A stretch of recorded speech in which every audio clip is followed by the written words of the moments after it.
नमस्कार। उत्तर प्रदेश के प्राथमिक विद्यालयों में शिक्षकों की भर्ती हेतु जल्द ही विज्ञापन जारी हो सकता है, क्योंकि इसकी घोषणा स्वयं प्रदेश के मुख्यमंत्री जी ने की है। लगभग 11,000 पदों पर आयोग को अधियाचन प्राप्त हुआ है। जल्द ही यूपीटीटी परीक्षा का परिणाम जारी होगा और उसके बाद नए शिक्षकों की भर्ती हेतु विज्ञापन जारी होगा। ऐसे में सभी अभ्यर्थी जो अनिवार्य शैक्षिक योग्यता को पूर्ण करते हैं वे अपनी तैयारी को शुरू कर चुके हैं। इस चैनल के द्वारा भी इसी को ध्यान में रखते हुए अंग्रेजी विषय का अब आपको वीडियोस रेगुलर प्रोवाइड किया जाएगा, स्टडी नोट्स प्रोवाइड किया जाएगा। ये आगामी शिक्षक भर्ती परीक्षा को ध्यान में रखकर आपको प्रोवाइड किए जाएंगे। आप सभी जानते हैं इसके पहले 150 अंकों की परीक्षा होती रही है। आयोग के ऑफिशियल जो वेबसाइट है उस पर भी अगर आप देखें तो नवीन पाठ्यक्रम के अंतर्गत भी जो पुराना पैटर्न है उसको ही फॉलो किया गया है। इसलिए यह तय है कि लगभग 150 अंकों की परीक्षा होगी। उसमें अलग अलग विषयों के अलग अलग अंक निर्धारित किए गए हैं। यहाँ ध्यान दें कि 40 अंकों की परीक्षा इसमें भाषा की होगी, यानी 150 में लगभग 40 अंक भाषा का होगा, जिसमें 20 अंक हिंदी का होता है और 10 संस्कृत और 10 अंग्रेजी का। यहाँ 10 अंग्रेजी सभी के लिए अनिवार्य है। ठीक है, ध्यान दीजिएगा, सबको पढ़ना होगा। इसमें आप ये नहीं कह सकते कि मेरा विषय संस्कृत है तो मैं अंग्रेजी नहीं पढ़ूंगा, या अंग्रेजी है तो संस्कृत नहीं पढ़ूंगा। ये सबके लिए अनिवार्य है। आप इसको अगर सिलेबस इसका देखें तो लगभग 40 अंक ये 3 विषय जो आपके 3 भाषा जो हैं 40 अंकों के हैं। इसमें ग्रामर है, कंप्रीहेंशन है, गद्यांश पद्यांश हिंदी को अगर आप देखें तो ग्रामर और कंप्रीहेंशन इंग्लिश में है। तो हम इसी को ध्यान में रखते हुए आपके साथ चर्चा करेंगे। और इंग्लिश में आपको क्या पढ़ना है, किस प्रकार से पढ़ना है, रेगुलर वीडियोस प्रोवाइड की जाएंगी और उसका PDF नोट आपको डेली बेस पर प्रोवाइड किया जाएगा। आप उसको पढ़ते रहें। आपकी जो अंग्रेजी विषय है 10 अंकों की जो परीक्षा होती है यह सॉलिड हो जाएगा, बेहतर तैयार करवा दिया जाएगा। कॉन्फिडेंस के साथ आप इसको हम बता रहे हैं, आप इसको पढ़ें। ठीक है, और जो भी चीज़ें आपको बताई जाएंगी वो निश्चित रूप से आपके लिए हेल्पफुल होंगी। तो सबसे पहले आप इंग्लिश के सिलेबस को देखें तो सबसे पहले उन्होंने व्याकरण की बात की है, ग्रामर पोर्शन की बात की है। तो ग्रामर में आपको पार्ट्स ऑफ स्पीच सबसे पहले देखना होगा। आप सभी जानते हैं सबसे पहले noun, pronoun, verb, adverb, adjective, preposition ये सब आपको पढ़ना होता है। तो पार्ट्स ऑफ स्पीच आपको देखना है। इसके अंतर्गत टेंस फिर देखना होगा, ठीक है, जिसमें आप प्रेजेंट टेंस, पास्ट टेंस और फ्यूचर टेंस को बेसिकली समझ रहे होते हैं। आर्टिकल्स आपको डिफाइन करना है, समझना है। A and the basically 3 articles होते हैं। प्रीपोजिशंस को देखना है, कंजक्शन को देखना है, ये पार्ट्स ऑफ स्पीच के ही अंग एक प्रकार से हैं। मॉडल्स देखना है, जो वर्ब है मॉडल वर्ब के रूप में जानी जाती हैं, ठीक है, जैसे शैल है, कैन है, एटसेट्रा। एक्टिव पैसिव वॉइस है, ये देखना होगा। डायरेक्ट एंड डायरेक्ट स्पीच देखना होगा। पिछले वर्ष में जो परीक्षाओं में प्रश्न पूछे गए हैं उसको भी देखा जाएगा, ठीक है, उसी आधार पर, जैसे पिछली बार डायरेक्ट एंड डायरेक्ट से प्रश्न पूछा गया था, ठीक है। और इन्होंने कहा कि इंटर लेवल तक के क्वेश्चंस रहेंगे। तो ये इंटर के भी सिलेबस में डायरेक्ट एंड डायरेक्ट है, सब्जेक्ट वर्ब एग्रीमेंट है, डिग्रीज है, एडजेक्टिव की जो डिग्रीज होती हैं, पॉजिटिव, सुपरलेटिव, कंपैरेटिव डिग्रीज को भी आपको देखना होगा। क्वेश्चन टैग देखना होगा, एरर डिटेक्शन देखना होगा, फिल इन द ब्लैंक्स वगैरह रहेगा। सेंटेंस इंप्रूवमेंट हो सकता है, रीअरेंजमेंट हो सकता है।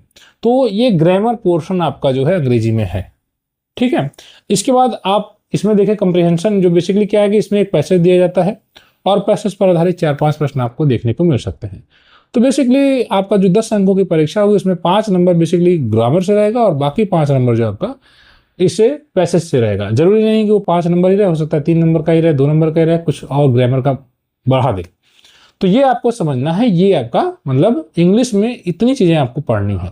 तो ग्रामर के अंदर का जैसे कि हमने कहा कि सबसे पहले अगर आप पार्ट्स ऑफ स्पीच को देखें, जो भी हम अंग्रेजी में कोई वाक्य लिख रहे हैं तो वाक्य में अलग अलग जो शब्द होते हैं उनको अलग अलग नाम से जाना जाता है। क्या कहा जाता है वही हमको बेसिकली समझना है। जैसे हिंदी में भी हम पढ़ रहे हैं संजय सर्वनाम, उसी प्रकार से अंग्रेजी में पढ़ना है। अंग्रेजी में कम पढ़ना आपको है, बस ये आपकी जो मानसिकता है कि अंग्रेजी बड़ी कठिन है, इसको आपको अपने मन से निकालना होगा। बहुत मज़ेदार तरीके से आप धीरे धीरे करके सब कुछ कवर कर लेंगे। तो पार्ट्स ऑफ स्पीच में बेसिकली किसी शब्द या का जो कार्य होता है उसी के आधार पर उसको हम अलग अलग कैटेगरी में डिवाइड करते हैं। जैसे दौड़ना है, हंसना है, रोना है, एक वर्ब के रूप में जानी जाती है, एक्टिविटी जिसमें आप शो कर रहे होते हैं। किसी नाउन के बारे में कुछ बताया जा रहा है तो उसको एडजेक्टिव एक वर्ड के रूप में जाना जाता है। तो जो उनके कार्य है ना उसके आधार पर हम उनको अलग अलग रूप में जानते हैं, ठीक है। जैसे जो काम करने वाला होता है उसको सब्जेक्ट कह रहे होते हैं, वो नाउन होता है या प्रोनाउन होता है, ठीक है। जब नाउन को रिप्लेस कर रहे होते हैं तो प्रोनाउन होता है। आगे हम सबको एक एक करके समझेंगे, ठीक है। तो पार्ट्स ऑफ स्पीच के अंतर्गत आपको basically noun, pronoun, verb, adjective, adverb, preposition, conjunction और इंटरजेक्शन को भी देखना है। इन्हें आपको कवर करना है। ध्यान दीजिएगा, ये अंग्रेजी का आप किसी अन्य परीक्षा की भी तैयारी कर रहे हैं जहाँ पर अंग्रेजी आ रहा है ग्रामर, तो भी आपके लिए बहुत महत्वपूर्ण होगा। ठीक है। अब हम इसमें अगर देखें तो जैसा कि हमने कहा कि सबसे पहले मान लीजिए कि आपको हम जब डिस्कशन करेंगे तो नाउन पर डिस्कशन करेंगे। बेसिकली हम जब आगे आपको क्लास प्रोवाइड करेंगे, अभी हमने आपको ये बता दिया कि हाँ ग्रामर में आपको किस प्रकार से पार्ट्स ऑफ स्पीच को हम सबसे पहले शुरू करेंगे और नाउन को अगर हम सबसे पहले अगली वीडियोस में हम आपसे चर्चा करेंगे नाउन की।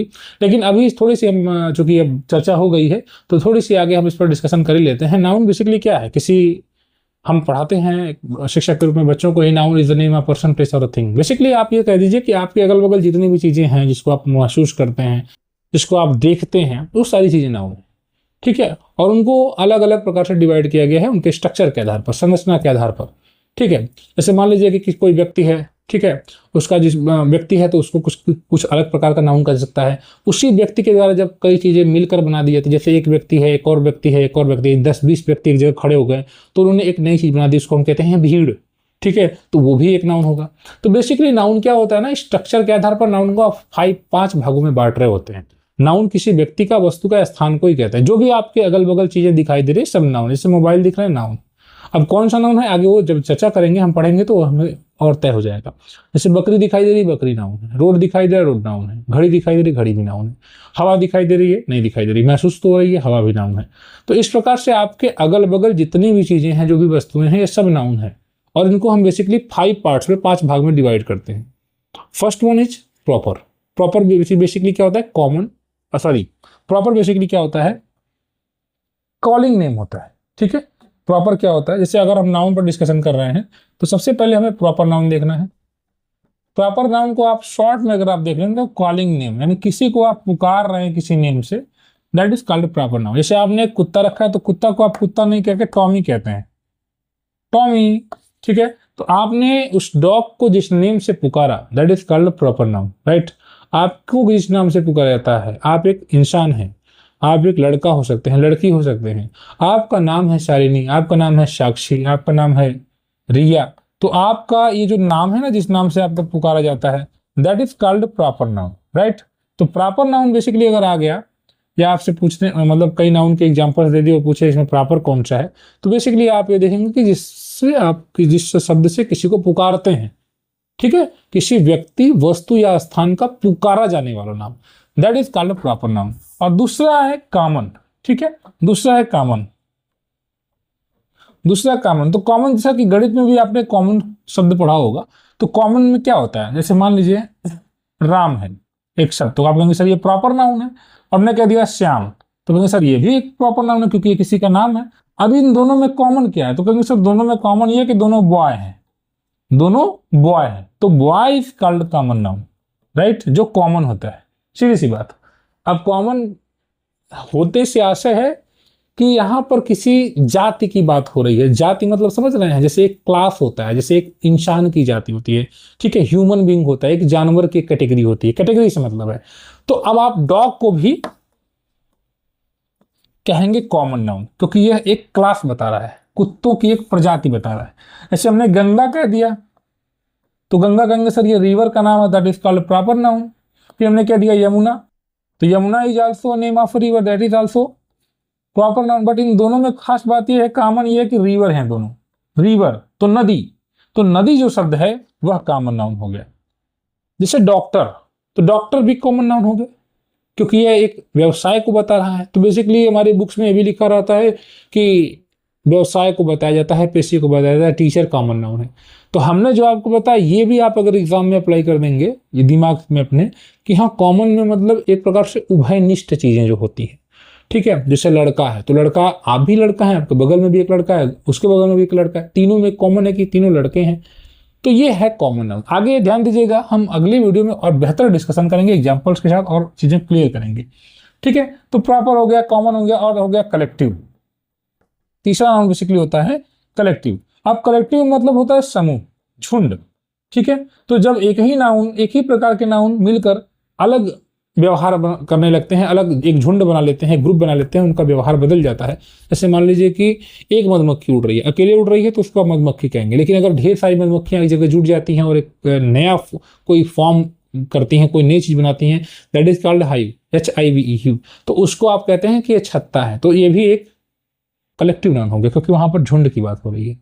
क्राउड, जैसे हमने एक शब्द कहा CROWD, क्राउड, तो क्राउड भी एक भीड़ है। भीड़ मतलब क्या है, यह भी एक कलेक्टिव नाउन है क्योंकि यहां पर कई लोगों का समूह है। जैसे हमने कह दिया फैमिली, ठीक है, हमने कह दिया फैमिली, तो फैमिली भी हमारे माता है, पिता है, भाई है, बहन है, हम है, तो हम सभी लोगों का एक समूह है। फैमिली का मतलब है मैंने कई लोगों का एक समूह है, ठीक है। तो इस प्रकार से आप इनको कलेक्टिव नाउन कहते हैं। तो कलेक्टिव नाउन आपने समझ लिया कि जिससे ग्रुप का बोध होता है, ठीक है। चौथा है मटेरियल नाउन।